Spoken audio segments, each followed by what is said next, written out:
ನಾವು ಮಾಡದೆ ಹೋದರೆ ಈಗ ಶಿವಕುಮಾರ್ ಹೇಳಿದ್ರಲ್ಲ, ನಮ್ಮ ನೀರು ನಮ್ಮ ಹಕ್ಕು, ನಮ್ಮ ನೀರು ನಮ್ಮ ಹಕ್ಕು. ಇದನ್ನ ಕಾರ್ಯಗತಗೊಳಿಸಲಿಕ್ಕೆ ಸಾಧ್ಯ ಆಗಲ್ಲ. ನಮಗೆ ಕೊಟ್ಟಿರ್ತಕ್ಕಂಥ ನೀರನ್ನು ಬಳಸ್ಕೊಳ್ತಕ್ಕಂಥದ್ದು ಅತ್ಯಂತ ಅವಶ್ಯ. ಆದರೆ ಕೇಂದ್ರ ಸರ್ಕಾರ ಇನ್ನೂ ಕೂಡ ಅಪ್ಪರ್ ಕೃಷ್ಣ ಇದರಲ್ಲಿ ಗೆಜೆಟ್ ನೋಟಿಫಿಕೇಶನ್ ಮಾಡಿಲ್ಲ. ಇದನ್ನ ಜನರಿಗೆ ಗೊತ್ತಾಗಬೇಕಲ್ಲ.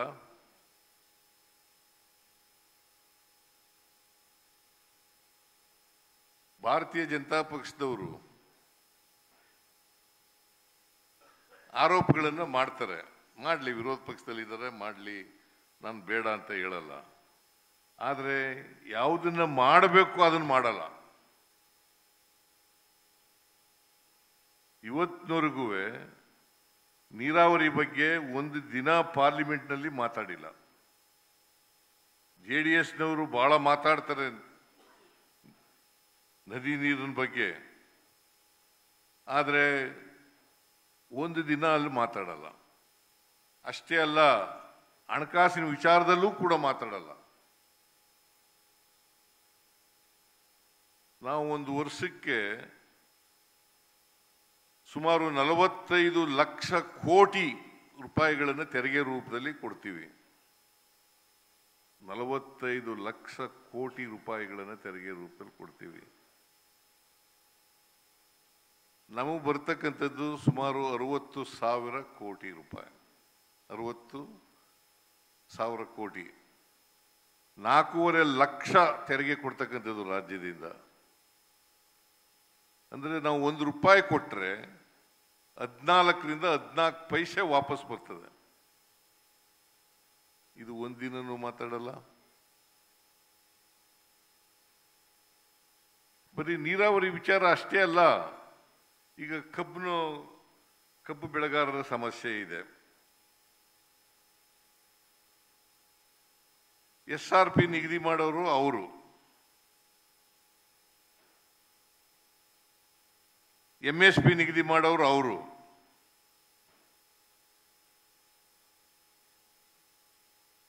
ಎಥನಾಲ್ ಉತ್ಪತ್ತಿ ಆಗುತ್ತಲ್ಲ, ಅದನ್ನು ಹಂಚಿಕೆ ಮಾಡೋರು ಅವರು. ಎಕ್ಸ್ಪೋರ್ಟ್ ಇಂಪೋರ್ಟ್ ರೆಗ್ಯುಲೇಟ್ ಮಾಡೋರು ಅವರು.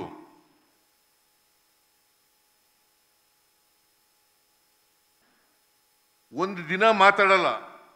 ಆದರೆ ರಾಜ್ಯ ಸರ್ಕಾರ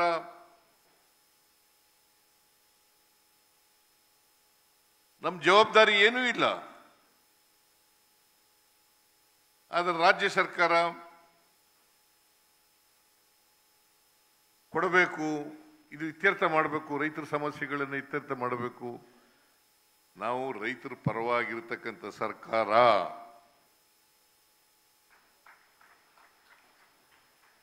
ಇವತ್ತು ಸುಮಾರು 20,000 ಕೋಟಿ ರೂಪಾಯಿಗಳನ್ನು ನೀರಾವರಿ ಸಬ್ಸಿಡಿ,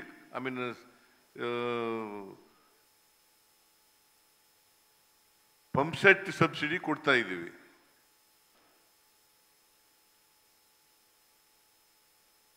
ಇವತ್ತು ವಿದ್ಯುತ್ತನ್ನ ತಯಾರು ಮಾಡಿದ್ದೀವಿ. ಹೆಚ್ಚು ಕಡಿಮೆ ಇವತ್ತು ವಿದ್ಯುತ್ತಿನಲ್ಲಿ ಸ್ವಾವಲಂಬನೆಯನ್ನು ಸಾಧನೆ ಮಾಡ್ತಕ್ಕಂಥ ಮಟ್ಟಕ್ಕೆ ಬಂದಿದ್ದೀವಿ. ಇದನ್ನ ರೈತರು ಹೇಳದೇ ಇಲ್ಲ. ರೈತರಿಗೆ ತಿಳಿ ಹೇಳ್ತಕ್ಕಂಥ ಕೆಲಸವನ್ನ ವಿರೋಧ ಪಕ್ಷದವರು ಮಾಡೋದೇ ಇಲ್ಲ. ನೋಡಿ, ರಾಜ್ಯ ಸರ್ಕಾರ ಕೊಡಲಿಲ್ಲ. ನಿನ್ನೆ ಮುಧೋಳ್ನಲ್ಲಿ ರೈತರು ಅಥವಾ ಯಾರು ರೈತರು ಅಲ್ಗಳಿತಾರೆ, ನಾವು ಅದಕ್ಕೆ ಎಂಕ್ವೈರಿ ಮಾಡಕ್ಕೆ ಹೇಳಿದ್ದೀನಿ. ಯಾರು ಇದರಲ್ಲಿ ಹಿಂದೆ ಕೈವಾಡ ಯಾರ್ದಿದೆ ಅಂತ ಹೇಳಿ ಎಂಕ್ವೈರಿ ಮಾಡಕ್ಕೆ ಹೇಳಿದ್ದೀನಿ. ರೈತರು ಮಾಡಿದಾರ, ಬೇರೆಯವ್ರು ಮಾಡಿದಾರ, ಬೇರೆ ಯಾರು ದುಷ್ಕರ್ಮಿಗಳು ಮಾಡಿದಾರ ಅಂತೇಳಿ ಅದನ್ನು ಜನರಿಗೆ ತಿಳಿಸ್ತಕ್ಕಂಥ ಸತ್ಯ ಗೊತ್ತಾಗಬೇಕು ಅಂತೇಳಿ ಅದನ್ನು ಮಾಡ್ತಕ್ಕಂಥ ಕೆಲಸ ಮಾಡಿದ್ದೀನಿ. ಲಕಿಲಿ ಇವತ್ತು ಅದು ಇತ್ಯರ್ಥ ಆಯಿತು. 3,300 ಕೋಟಿ 3,300 ರೂಪಾಯಿ 300 ರೂಪಾಯಿ ಒಂದು ಟನ್ನಿಗೆ. ಅವರು ಎಷ್ಟು ನಿಗದಿ ಮಾಡಿದ್ರು?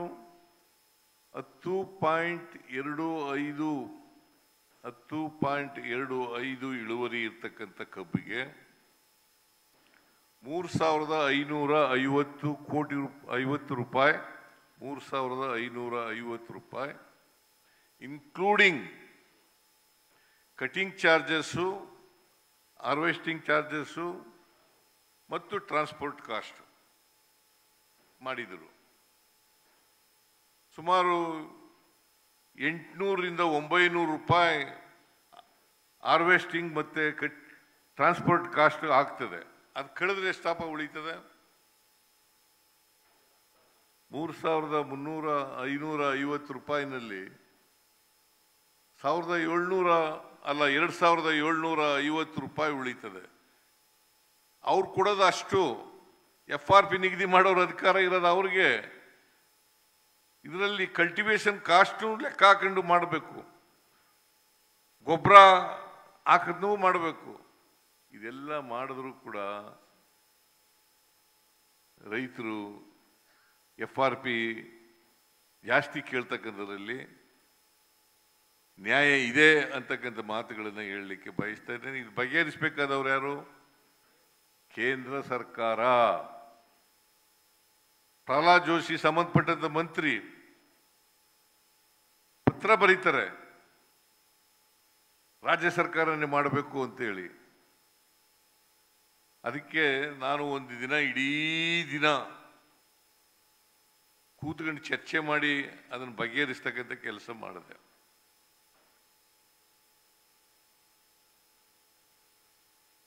₹3,200 DC ಅನೌನ್ಸ್ ಮಾಡಿದ್ರು, ಅದಕ್ಕೆ ಒಪ್ಪಿರಲಿಲ್ಲ ರೈತರು. ಆಮೇಲೆ ₹50 ಫ್ಯಾಕ್ಟ್ರಿಯವ್ರು ಕೊಡಿ, ₹50 ಸರ್ಕಾರ ಕೊಡ್ತದೆ ಅಂತೇಳಿ ತೀರ್ಮಾನ ಮಾಡಿ ₹3,300 ಒಪ್ಪಂದ ಆಯಿತು. ಬಹುಶಃ ಇವತ್ತು ಮುಧೋಳ್ನವರು ಕೂಡ ಒಪ್ಕೊಂಡು ರೈತರು ಚಳುವಳಿಯನ್ನು ವಾಪಸ್ ತಗೊಂಡಿದ್ದಾರೆ ಅಂತಕ್ಕಂಥ ಮಾತುಗಳನ್ನು ಹೇಳಲಿಕ್ಕೆ ಬಯಸ್ತಾ ಇದ್ದೇನೆ. ಆದರೆ ಒಂದು ದಿನ ಆದರೂ ಕೂಡ ಬಿಜೆಪಿಯವರು ಇದನ್ನ ಎತ್ತಕ್ಕಂಥ ಪ್ರಯತ್ನ ಮಾಡಿಲ್ಲ. ನೀರಿನ ವಿವಾದನೂ ಕೂಡ ಎತ್ತಕ್ಕಂಥ ಪ್ರಯತ್ನವನ್ನು ಮಾಡಿಲ್ಲ. ಹುಬ್ಬಳ್ಳಿ ಧಾರವಾಡದವರು ಪ್ರಹ್ಲಾದ್ ಜೋಶಿ ಅವರು ಅಲ್ಲಿಂದ MP ಆಗಿರೋದು, ಅಲ್ಲಿಂದ ಮಿನಿಸ್ಟರ್ ಆಗಿರೋದು, ಅಲ್ಲಿಂದ ಗೆದ್ದು ಹೋಗಿ ಮಿನಿಸ್ಟರ್ ಆಗಿರೋದು ಕೇಂದ್ರದಲ್ಲಿ. ಮಹದಾಯಿ ಯೋಜನೆ ಇದೆಯಲ್ಲ, ಇತ್ಯರ್ಥ ಆಗಿ ಬಹಳ ವರ್ಷ ಆಯಿತು. ಪರಿಸರ ಅನುಮತಿ ಕೊಡ್ಸಕ್ಕಾಗಿಲ್ಲ. ಏನಪ್ಪ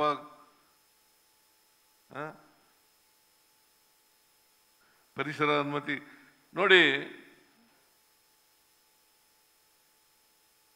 ಯಾರು ಕೇಳ್ತಾರೆ ಅವ್ರನ್ನೇ ಜಾಸ್ತಿ ಒತ್ತಾಯ ಮಾಡೋದು, ಅವ್ರ ಮೇಲೆ ಒತ್ತಡ ಹಾಕೋದು ಜಾಸ್ತಿ. ಯಾರು ಕೇಳಲ್ಲ ಅವ್ರನ್ನ ಕೇಳೋದೇ ಇಲ್ಲ. ಅವ್ರ MP ಗಳನ್ನೂ ಕೇಳಲ್ಲ.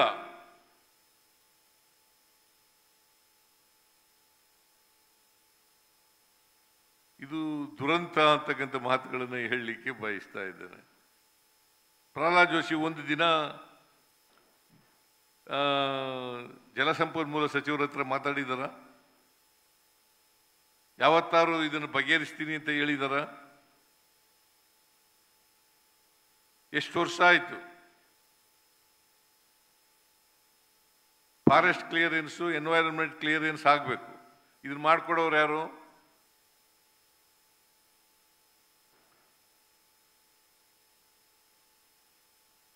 ಹಿಂದೆ ಇದ್ದಾಗ ನಾವು ಹಿಂದೆ ಸರ್ಕಾರದಲ್ಲಿ ಇದ್ದಾಗ ನೀವು ಗೋವಾದ ಮುಖ್ಯಮಂತ್ರಿ ಜೊತೆ ಮಾತಾಡಿ ಅಂತ ಹೇಳೋದು, ಇಲ್ಲಿ ಹೇಳೋದು ತಮಿಳುನಾಡಿನ ಮುಖ್ಯಮಂತ್ರಿ ಜೊತೆ ಮಾತಾಡಿ ಅಂತ ಅನ್ನೋದು.